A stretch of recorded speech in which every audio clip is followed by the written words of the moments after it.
प्रमुख take vision में आप सबका स्वागत है। आज का हमारा टॉपिक है nesting of if else statement.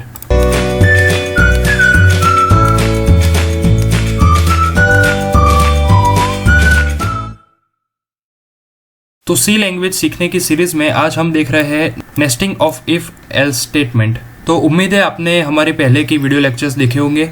तो आइए इसे स्टार्ट करते हैं। तो यहाँ पर आपको दो चीज़ें दिखाई दे रही है। एक तो हमारा इफ एल्स स्टेटमेंट है जो मैंने यहाँ पर रेड एरो से आपको मार्क किया हुआ है, और उसमें इफ़ ब्लॉक के अंदर मैंने दूसरी बार इफ़ एल्स स्टेटमेंट को लिखा है जो मैंने येलो एरो से मार्क किया हुआ है। तो अब ये जो येलो एरो से मार्क किया हुआ है, ये पूरा का पूरा जो येलो बॉक्स में है वो नेस्टिंग है, उसे हम कहते हैं नेस्टिंग। यानी कि इफ़ और एल्स स्टेटमेंट के अंदर वापस से दूसरी बार हम जब भी इफ़ और एल्स लिखेंगे उसे हम नेस्टिंग कहेंगे।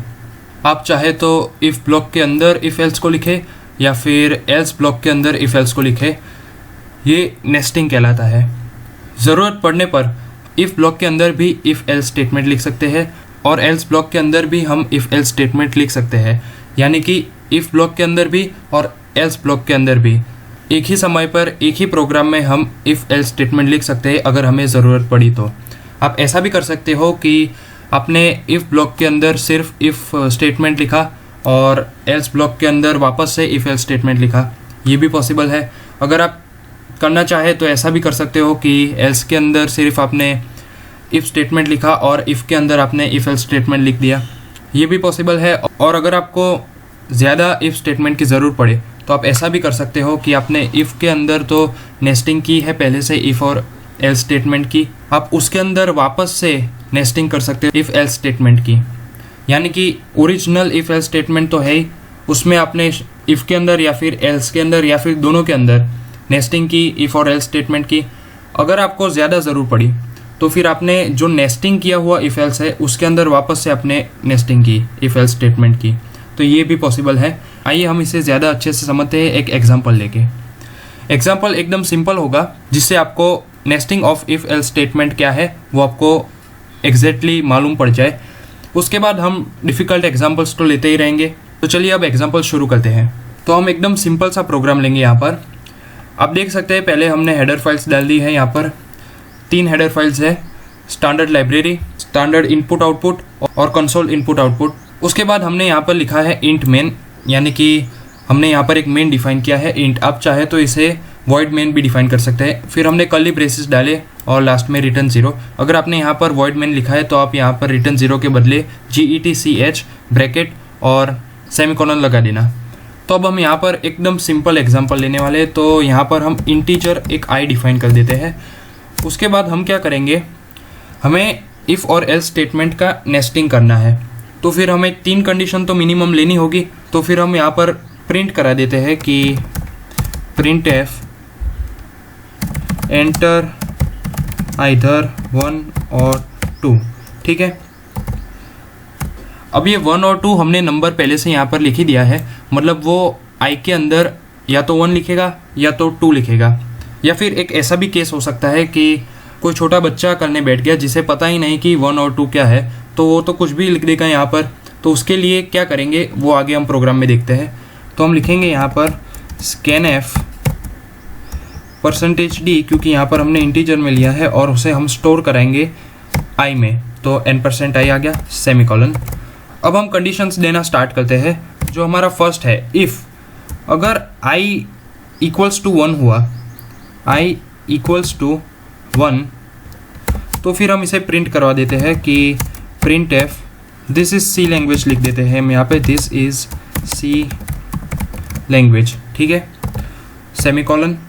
उसके बाद हम यहाँ पर एल्स लिखेंगे और एल्स में हम करवाते हैं नेस्टिंग। तो फिर नेस्टिंग के लिए वापस से इसके अंदर इफ़ स्टेटमेंट लिखूंगा मैं, इफ़ i इक्वल्स टू 2। अगर i इक्वल्स टू 2 है तो फिर हम यहाँ पर प्रिंट कराते हैं कि print f this is not C language. ठीक है, तो 2 केसेस हो गए यहाँ पर। उसके बाद हम वापस यहाँ पर एल्स लिख देते हैं, याद रखिए ये नेस्टिंग ही चल रहा है अभी तक। यहाँ पर आप देखोगे तो एल्स ब्लॉक के अंदर हमने इफ लिया है और अब एल्स की बारी है। तो ये सब कुछ जो भी चल रहा है अभी वो सब नेस्टिंग में ही चल रहा है, तो आप कंफ्यूज मत होना। तो एल्स में भी हम यहाँ पर उसे प्रिंट करा देते हैं कि प्रिंट एफ, और यहाँ पर हम लिख देते हैं दिस इज जावा। ठीक है, अब मैं वापस से आपको एक बार थियरी पे ले जाता हूँ, क्योंकि मुझे एक बात आपको कहनी है, वो ज़्यादा इंपॉर्टेंट है अभी। तो यहाँ पर अगर आप ध्यान से देखोगे कि इफ़ के बाद यहाँ पर सम कंडीशन लिखा हुआ है, अगर वो कंडीशन ट्रू है तो ही जो हमारा ये नेस्टिंग किया हुआ है इफ़ ब्लॉक के अंदर वो रन होगा। अगर वो कंडीशन ही फॉल्स है, मतलब कि वो कंडीशन गलत है, तो फिर इफ़ स्टेटमेंट को रन करने की नौबत ही नहीं आएगी, हम डायरेक्ट एल्स पे चले जाएंगे। तो फिर ये जो हमने नेस्टिंग किया वो यूजलेस हो जाएगा, वो कुछ काम का नहीं, क्योंकि ये कंडीशन ही फॉल्स है। दूसरी एक बात मैं बताता हूँ, ये दूसरा प्रोग्राम आप देखिए, इफ़ सम कंडीशन, अगर ये कंडीशन फॉल्स है तो फिर ये रन नहीं होगा, तो फिर एल्स पे आना ही है, क्योंकि इफ़ और एल्स स्टेटमेंट की कंडीशन ऐसी है, या तो इफ़ होगा या तो एल्स होगा। तो यहाँ पर तो इफ़ नहीं हुआ, तो फिर बाकी रहा सिर्फ एल्स। तो अब कंपाइलर एल्स रन करते समय एल्स ब्लॉक के अंदर जाएगा और वहाँ पर से ये इफ़ कंडीशन और एल्स कंडीशन को रन करेगा। तो अब वापस से हम हमारे एग्जाम्पल पे आ जाते हैं। तो अब यहाँ पर आप देखें कि if i is equals to 1 है, अगर ये कंडीशन ट्रू है तो ही ये लाइन प्रिंट होगी this is C language. Else, अगर वो गलत हो गया, ये डायरेक्ट एल्स ब्लॉक पे आ जाएगा।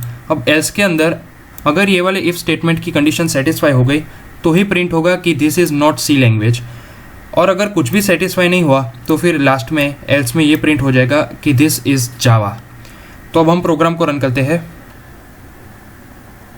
और यहाँ पर लिखा है एंटर आइदर 1 और 2, तो मैं यहाँ पर 1 लिखता हूँ।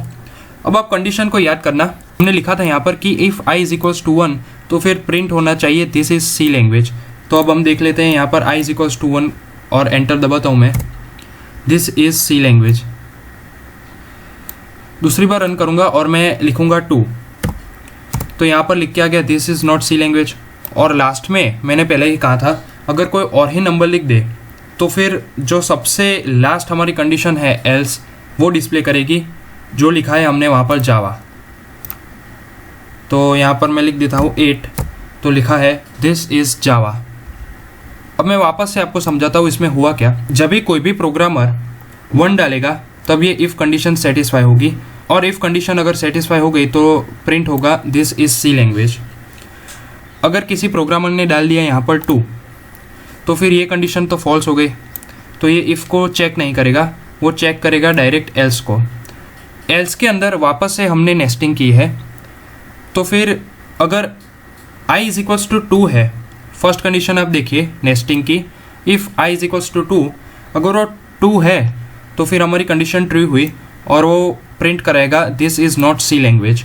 और अगर कोई भी कंडीशन सेटिस्फाई नहीं हुई, ऊपर की i इज इक्वल्स टू 1 भी नहीं हुई और i इज इक्वल्स टू 2 भी नहीं हुई, तो लास्ट में हमने यहाँ पर नेस्टिंग के अंदर एल्स लिखा है और वो प्रिंट करा देगा दिस इज़ जावा। ठीक है, तो ये बहुत ही इजी टॉपिक है, नेस्टिंग ऑफ इफ़ और एल्स स्टेटमेंट। अब ये एकदम सिंपल और बेसिक एग्जांपल था। हमारी अगली वीडियो में हम इसके ऊपर एक बहुत ही अच्छा एग्जांपल करेंगे। तो प्लीज़ आप वीडियो को लाइक कीजिए और चैनल को सब्सक्राइब कीजिए और साथ में वो बेल आइकन पर क्लिक कर देना, जिससे आपको हमारी चैनल की रेगुलर नोटिफिकेशंस मिलती रहे। तो उम्मीद है आपको वीडियो पसंद आया होगा। वीडियो देखने के लिए शुक्रिया।